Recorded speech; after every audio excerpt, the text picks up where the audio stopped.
So I'm dedicating this sermon to the Reverend Dr. Charles Ainley Hammond, who's a former moderator of our denomination and my mentor. And he gave me this little object illustration years ago that I've used a few times. He told me I could steal it outright if I wanted, but seeing as how he just passed, I thought I'd give him credit. It has to do with these peacock feathers. Now, the first time I used this illustration was in my seminary, and I got enough peacock feathers for everyone. And I passed them out at the door as my classmates came into the chapel on that Thursday morning. And then the president of the seminary, T. Hartley Hall IV, I kid you not, came in and took hold of one of them and looked at me and he said, "I don't know, Sam." A couple of others wondered if they should be calling Presbyterian, say Alexander's gone bonkers, the guy's worshiping bird feathers. But actually, it's just a little object illustration. Don't know if you've thought of it, but did you know that if you take a peacock feather and you want to balance it, you can balance it on your finger if you look at the eye on the top of it? Kind of interesting. Normally, if I were in a sanctuary, I would show you exactly how that works, but as it is, I had to get a really good assistant to help me out.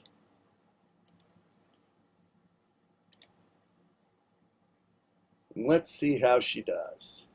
Look at that. She's looking at the eye on the peacock feather, and she can stay in balance. All right, we'll try it again. Very good, Bonnie. Excellent, excellent. Okay, that was kind of fun. We did it. But, you think about it. You think that's impressive? You ought to see this. Bonnie then moves on, because if you keep your eye on that eye at the top of the peacock feather, you can also balance it on the end of your nose. Well, at least I thought so. I can't have Bonnie miss this one, so we're going to do it this way.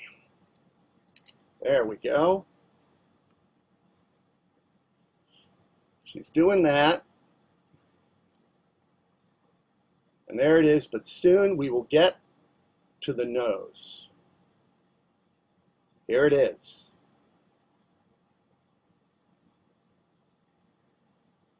All right, Bonnie. That's how it's done, okay? And if only Peter had known this, he might have been able to be reminded that if you kept your eye on Jesus, you could stay above the water.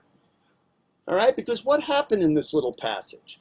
Jesus says, "Come on out." And so Peter comes out and he's looking at Jesus and he walks along the water. He's doing great. All right. Then he notices the wind and the waves. He takes his eye off Jesus, right? And he starts to sink until Jesus calls his name back. Peter's focus came back to Jesus, and up he comes as he's walking on the water. If Peter had known to keep his eye on Jesus, maybe he wouldn't have sunk that day. It's interesting, but, walking on water isn't exactly a life skill that we need, global warming notwithstanding. So you got to wonder what this passage is really about. It's not exactly about whether or not Jesus or you or I could walk on the water. So how do we interpret it? This is a miracle story. And when you're looking at miracles, there are usually three ways to interpret them. One way is to naturalize it. Now, last Sunday, Chris did a lovely sermon that naturalized the miracle of the feeding of the 5,000. All right? She said, look, it wasn't necessarily that Jesus actually turned the limited food he had into enough to feed 5,000. Instead, Jesus opened up the hearts and the generosity of the people in the crowd, that was really the miracle that occurred. And it's a lovely interpretation.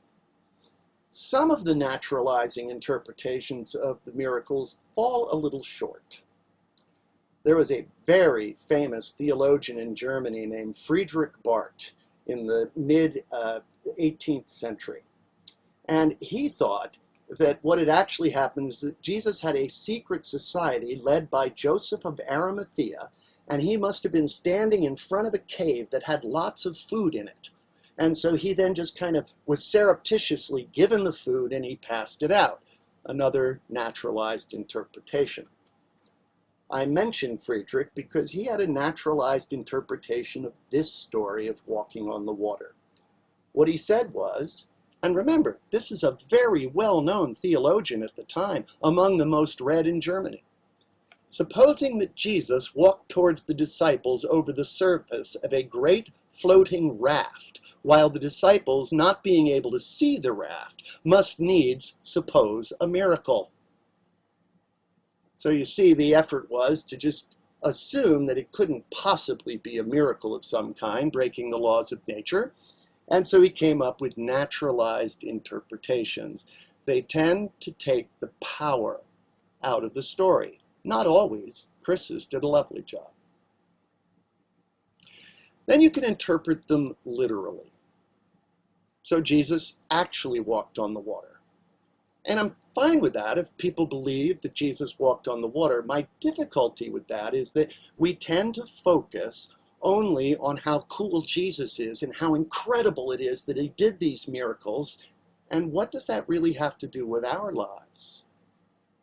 We don't really think in terms of Jesus able to do miracles for us like that, changing things around. It's what moves my friend Jesse to say that God is a tremendous underachiever. And I suppose that's true if you're expecting God to do magic tricks for you, but it is absolutely false if you're listening to the story and hearing that Peter was being drawn out onto the waves and the wind and recognize that that has almost a fable feel to it. And that's the third way that we interpret miracles. Doesn't necessarily even deny the other two, but it opens our mind to new possibilities.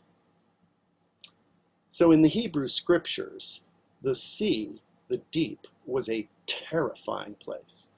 From the first verse of the Bible, in the beginning, when God created the heavens and the earth was a formless void, and darkness hovered over the face of the deep, and a wind from God hovered over those waters. It's the deep, the great chaotic morass.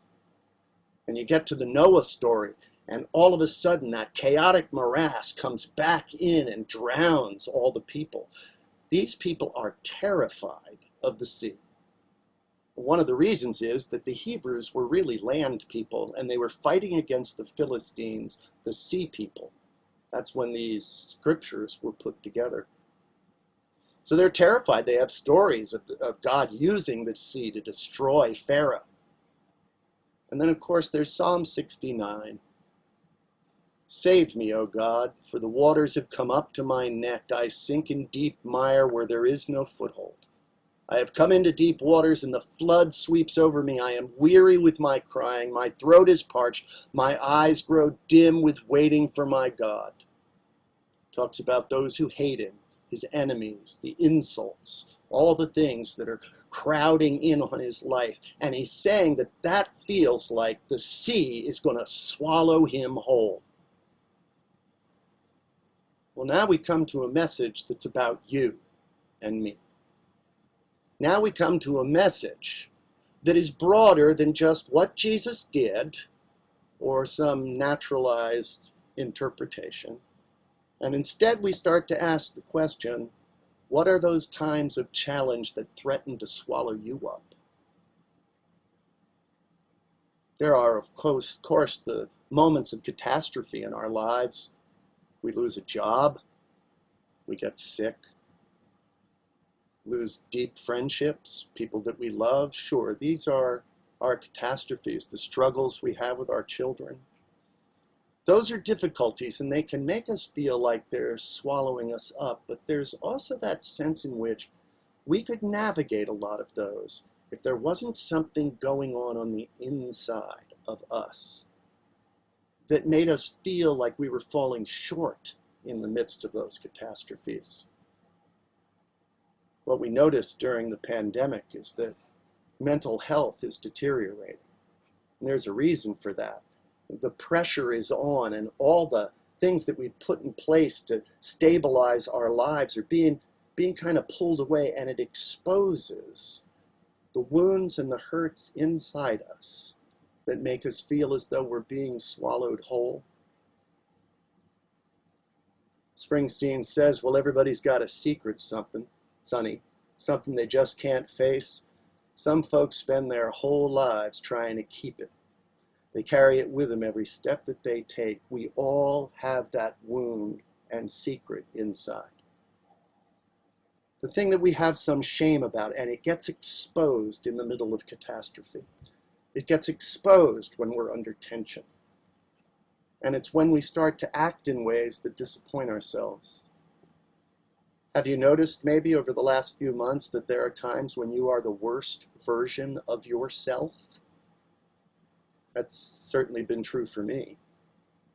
Because the fear comes in, people respond in difficult ways, and it reflects on who you think you are, and things start to devolve. That's what it's like to be swallowed up in the sea. But if we are able to keep our eye on Jesus, the promise is that we will be able to navigate those moments. That the destruction we feel on the inside can begin to be healed, and we can start to live the best version of ourselves. So how do you keep your eye on Jesus? I've talked to you a few times about having a first person, a second person, and a third person relationship to God. When we're talking about Jesus, this is Christianity's way of saying we have an I-thou relationship with our God. This is God reaching out into creation, into our lives. And our opportunity is to reach back and to know the love of God, because we can almost touch it in relationship. There are some ways to go about it, some techniques.